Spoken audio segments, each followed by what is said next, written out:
Hello guys, ito ako ay nagpiprito ng isda.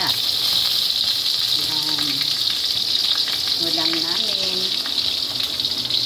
piniritong isda. Yan siya guys. Yan,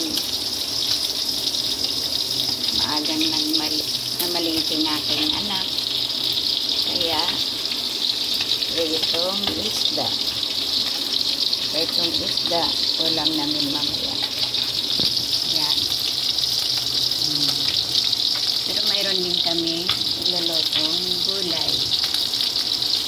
Yan.